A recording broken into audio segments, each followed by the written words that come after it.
Nous allons lire la parole de Dieu. Nous allons lire la parole de Dieu dans Luc. Luc chapitre 19. Luc chapitre 19.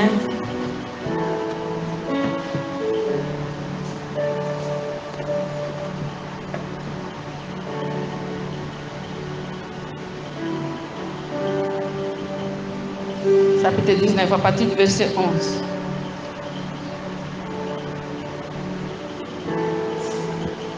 Luc chapitre 19. Luc chapitre 19, à partir du verset 11. Nous attendons les bien-aimés. Nous disons merci. Nous disons merci à Alphonse qui vient de se connecter. Nous sommes très contents.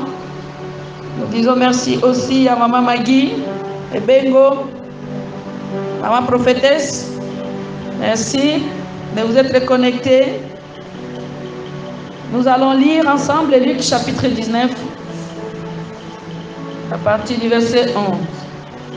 Nous allons nous arrêter quelque part.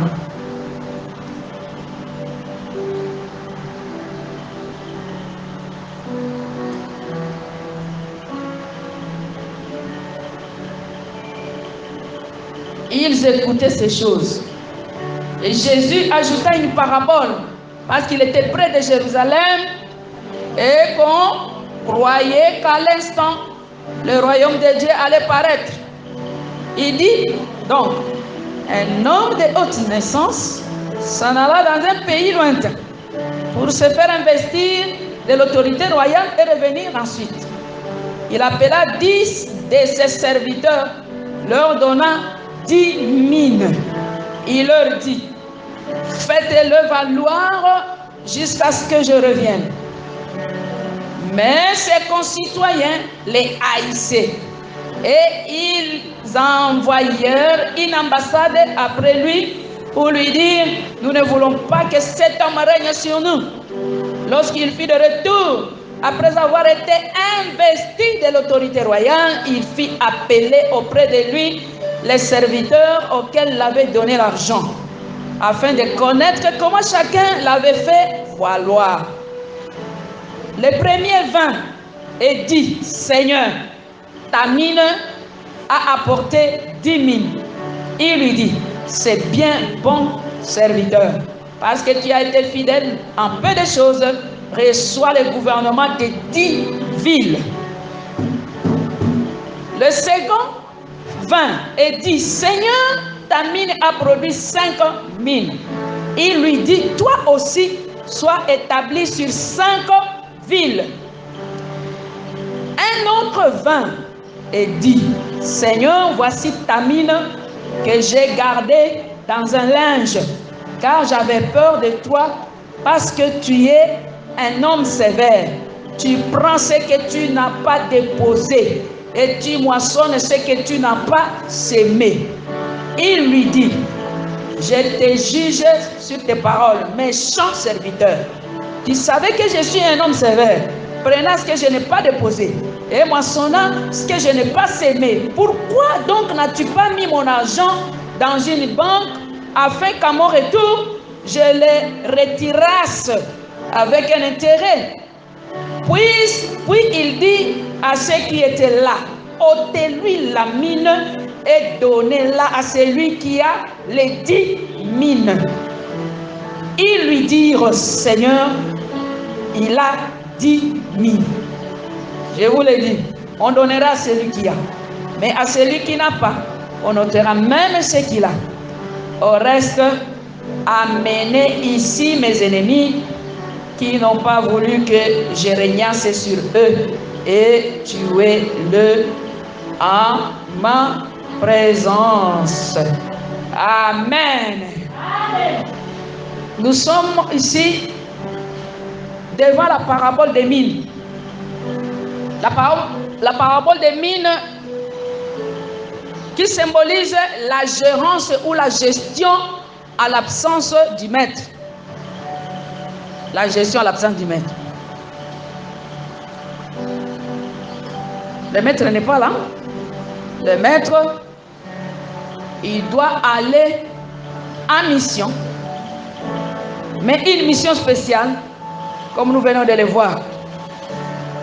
Bien-aimés, c'est la dernière parabole de Jésus-Christ, le dernier enseignement avant son entrée triomphale à Jérusalem pour qu'il soit crucifié. C'est ça ici. La Bible nous dit qu'il a ajouté. Il a ajouté parce qu'il a senti une déception. Il a senti quelque chose de bizarre dans ses disciples. Les disciples pensaient que lui, il allait régner ici. À l'époque des Romains, on cherchait un homme capable pour renverser le pouvoir. Pour faire, je ne sais pas, le coup d'État ou pour demander l'indépendance comme nous l'avons fait avec Lumumba. Peut-être on a considéré Jésus comme Lumumba, il devait faire tout ça. Mais maintenant, le Jésus là qui devrait réaliser leur rêve, va mourir. Qu'est-ce qu'on va faire avec un cadavre qui va mourir? Et lui, il a senti la déception humaine. Voilà comment il les a enseignés. Vous savez que notre Seigneur, parfois, il aimait beaucoup les métaphores. Vous pouvez nous comparer la lumière, vous êtes la lumière du monde, ainsi de suite. Mais ici, cette histoire des mines nous révèle un tableau qui comprend deux actes. Deux actes. Le premier acte, c'est la gérance ou la gestion de biens, ou la gouvernance. La gouvernance en l'absence du chef. Il n'est pas là. Et l'évaluation du chef à son retour. Deux tableaux. L'absence du chef. Il vous confie les biens. Il vous dit de gérer. Et puis, il retourne pour vous poser la question. Vous demandez, qu'est-ce que vous avez fait? Vous avez fait de tous ces dons, je vous ai donné, je vous ai laissé. Est-ce que vous comprenez les deux tableaux? Alléluia. Amen. Je vous assure, si vous êtes ici pendant que vous ne l'êtes pas, c'est mieux d'aller dormir. Parce qu'il y a beaucoup de choses qui vont vous échapper. Le compte rendu de la gestion. Il en est de même. Peut-être on nous a confié une église. On nous a confié un ministère. Il n'est pas là. La personne qui vous a confié, vous ne le voyez pas. Mais vous êtes sûr ou vous pensez, ou vous avez l'ambition de faire quelque chose pendant qu'on ne vous l'a pas confié. Mais pour ceux-là qui ont reçu quelque chose de leur maître, pour ceux-là qui ont reçu la vision de Dieu, pour ceux-là qui ont reçu l'église de Dieu, le ministère de Dieu, il y a deux tableaux. Non, il y a un tableau avec deux actes. Alléluia. Un tableau, si nous pouvons le dessiner, il y a un tableau ici, une colonne, où vous devez travailler, vous devez mettre en œuvre, vous devez collecter les offrandes, vous devez reconstruire les églises, vous devez. Alléluia. Ça c'est un acte. C'est-à-dire c'est une partie du tableau. Mais il y a une autre partie du tableau qui est la plus importante aussi. C'est lui qui vous a confié. C'est lui qui vous a demandé d'ouvrir une église. C'est lui qui vous a demandé de commencer une œuvre. Il va rentrer. Et quand il va rentrer, ça sera le deuxième acte dans ce tableau. Le compte rendu ou rendre compte. Rendre compte de la gestion. C'est là que nous voulons parler aux serviteurs de Dieu. C'est là que nous voulons nous entretenir. Parce que nous sommes là, nous ne le voyons pas. Mais il va rentrer.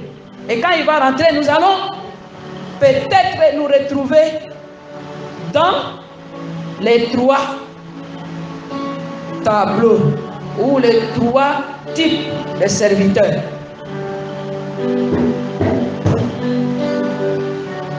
Alléluia. Mais, avant de voir les trois types de serviteurs, nous comprenons une seule chose ici, que leur maître leur a donné chacun une mine. Est-ce qu'on a donné à quelqu'un 5 ou 6? Ça, c'est la chose. Chacun a reçu seulement une mine. La mine qu'on a reçue, et cette mine a été accompagnée par une mission. Une mission. Et cette mission, il leur dit, il les appela, il dit ses serviteurs, leur donna 10 mines et il leur dit, faites-le valoir jusqu'à ce que je revienne. C'est-à-dire trafiquer. Si on était dans la parabole des talents, là dans cette parabole on dit trafiquer, il faut trafiquer vos talents. Mais ici, nous sommes dans la parabole des mines. Une mine. Vous recevez une mine. On vous demande de fructifier ou faire valoir la mine. Faites-la valoir. Faites les affaires avec cette mine. Et puis, on trafiquait cette mine. Faites le business avec cette mine. Alléluia. Chaque serviteur avait reçu la même somme d'argent qu'on appelle une mine. La même somme d'argent. Il en est de même ici, là où nous sommes. Chacun a reçu la vision. L'université de Dieu a reçu la vision. L'église CCJ de Boukar a reçu la même mine. Alléluia. L'église trône de la parole de Dieu qui se trouve ici à Kinshasa. Nous tous, nous avons reçu la même mine. Et ça a la même valeur. Alléluia. Il n'y a pas que l'université de Dieu, c'est l'université de Dieu qui est une grande valeur. Non, non. Nous marchons avec la mine de Dieu. Nous devons savoir qu'il y a le temps de redevabilité. La redevabilité, c'est quelque chose qu'on ne doit pas oublier. C'est bien qu'on s'appelle, qu'on se fasse appeler visionnaire. C'est bien qu'on t'appelle pasteur. C'est bien. Je suis apôtre. Oh, moi, je suis visionnaire de tel, tout ça. Mais je t'apprends ici qu'il y a aussi un élément très important qu'on appelle la redevabilité. Dis avec moi la redevabilité. La redevabilité. Vous recevez la mine de Dieu. Vous recevez la mine de quelqu'un et vous jouez avec ça. Vous voyagez comme vous voulez. Vous construisez vos propres maisons. Vous payez les véhicules. Je ne sais pas ce que vous faites, vous mangez, je ne sais pas tout ça. Vous allez chaque jour au ShopRite. On vous voit toujours dans les avions avec la mine de quelqu'un. Il y a un moment de rendre compte. C'est la redevabilité. Acclamez le Seigneur. J'aime cette partie. Parce que cette partie, c'est la meilleure partie. Bien aimé, la mine que nous avons, c'est la grâce de Dieu. Nous avons la grâce. Nous avons reçu la vision de Dieu. Nous avons reçu la grâce. Chacun a la mission.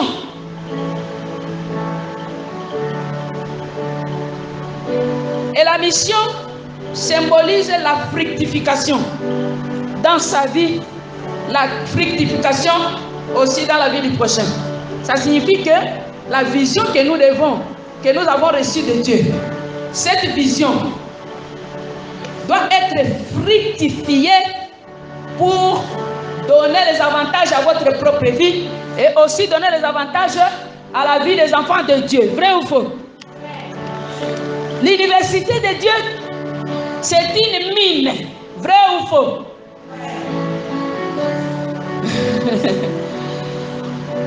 Mais nous apprenons Je vais passer rapidement parce que aujourd'hui nous allons parler facteurs. Les facteurs de la prospérité financière d'un ministère ou d'une église. La prospérité financière, la fructification, le trafic, il faut trafiquer. La prospérité financière d'une église, d'une vision, la prospérité. Il y a beaucoup de serviteurs de Dieu qui ont compris que l'église de Dieu ou le ministère, c'est une entreprise de Dieu. Et ça fonctionne avec les mêmes lois d'une entreprise des humains. L'entreprise peut tomber en faillite. L'entreprise peut tomber en faillite, l'église peut tomber en faillite. Mais les trois catégories de personnes qui ont géré chacun ou chacune une mine de Dieu, bien aimé, ils n'ont pas reçu le même salaire. Bon, on peut dire en termes de quantité, mais en termes de pourcentage, c'est là où nous allons voir l'équité de Dieu, la justice de Dieu. Mais en termes de quantité, ça n'a pas été la même chose. Vrai ou faux? Il y a un qui a reçu 10 000. Parce qu'il a produit quoi? 10. Il y a un autre qui a reçu seulement 5. Et l'autre qui n'a rien. Qu'est-ce qu'on a fait de lui? Deux actions concomitantes. Deux actions concomitantes que nous devons réaliser lorsqu'on marche avec une mine de Dieu. Lorsque vous vous promenez avec une mine de Dieu, vous mangez grâce à la mine de Dieu. Vous êtes protégé contre le sorcier parce que vous avez une mine de Dieu. Vous êtes protégé contre le coronavirus maintenant parce que vous avez une mine de Dieu. Je suis venu vous dire ceci, il y a des actions. La première, c'est l'appropriation personnelle de la mine. L'appropriation personnelle de la mine. Alléluia. On vous donne une mine. Il faut vous approprier de la mine. Il ne faut pas dire ah non, on m'a donné une mine, cette mine je la donne à Esther parce que je trouve que c'est Esther qui peut bien faire la chose. Parce que nous avons connu un problème ici. Et le Saint-Esprit nous a gagné la Kabiso Makas. Il a dit que bon, il m'a traité moi d'irresponsable, de paresseuse. Je suis responsable, j'avais pris la mine, je l'ai confiée à une autre personne. Et pourtant ici, il faut vous en approprier. Alléluia. Est-ce que je parle aux serviteurs de Dieu qui ont une mine de Dieu? Marcher avec une mine de Dieu, c'est bien. Comme pastoral, c'est bien. Moi, j'ai voyagé beaucoup avec les serviteurs de Dieu qui portaient l'école pastorale. Je vous assure, dans tous les aéroports, quand on te voit seulement avec l'école pastorale, pasta, bah au fumolo bandila, bah contrôle les athées, pasta. C'est moi, quand j'ai travaillé à l'ECC à l'église Kiso Congo, j'ai voyagé beaucoup avec le secrétaire général. Alors, je ne comprenais pas pourquoi les jours de voyage, ils portaient toujours la tenue pastorale.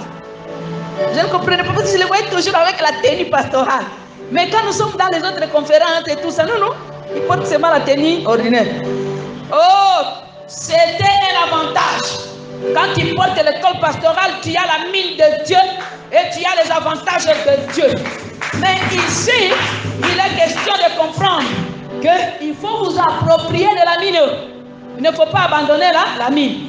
Les visionnaires, n'abandonnons pas la mine entre les mains des autres personnes. Oh, moi je ne suis pas disponible, telle personne est plus disponible que moi et je vais laisser cette mine entre les mains d'une telle personne. C'est mauvais. Alléluia. Deuxième action que je vais partager rapidement avant de parler des facteurs Parce que le premier, je vais insister sur le premier facteur aujourd'hui qui favorise la prospérité financière d'une église, voire même la prospérité à tous égards. Deuxième action, le deux actions, quand on dit concomitant, c'est-à-dire que ça doit se faire le deux. Si vous faites seulement une action et que vous laissez l'autre, il n'y aura pas d'impact. Il faut les deux actions, vous les combiner. Première action, s'approprier. Alléluia. Il faut qu'on dise, comme même mokumba nayo. C'est ce que cela signifie.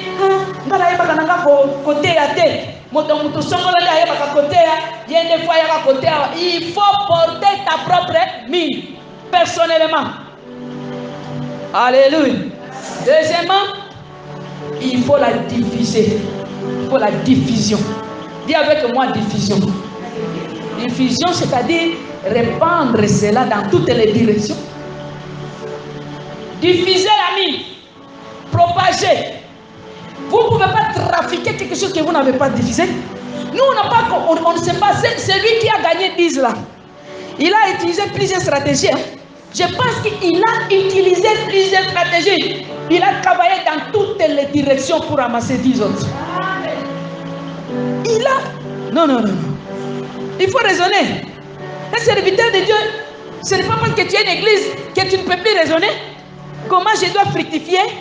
Comment je dois faire avec ces choristes? Qu'est-ce que je dois faire avec ces chanteurs qui chantent très bien? Parce qu'ils chantent très bien. Qu'est-ce que moi je dois faire avec lui? Il y a d'autres personnes qui ont compris qu'à partir seulement de leur chant, à partir de leur chorale, leur église devenait une lumière.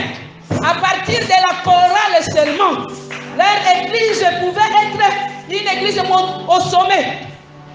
Et tout le monde était attiré. Alléluia. Peut-être il a aussi utilisé la stratégie formation. La diffusion. C'est-à-dire agir dans tous les sens. Dans tous les sens, là où vous voyez que c'est bénéfique. Alléluia. Ici à l'université de Dieu, quand nous recevons les gens, nous avons cette grâce, nous l'avons reçue de la part de notre Dieu, de découvrir les mines qui se trouvent dans chaque personne.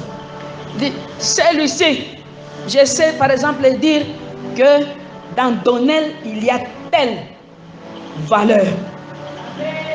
Les serviteurs de Dieu les visionnaires, devraient découvrir dans le sein de leur église les atouts qui sont là-bas. Les atouts qui sont là. Il y a des gens qui sont là, qui peuvent aider à ce que l'église puisse rayonner. Vrai ou faux? Mais quelle est la stratégie que vous utilisez? La stratégie de couveuse, vous allez enfouir les mines.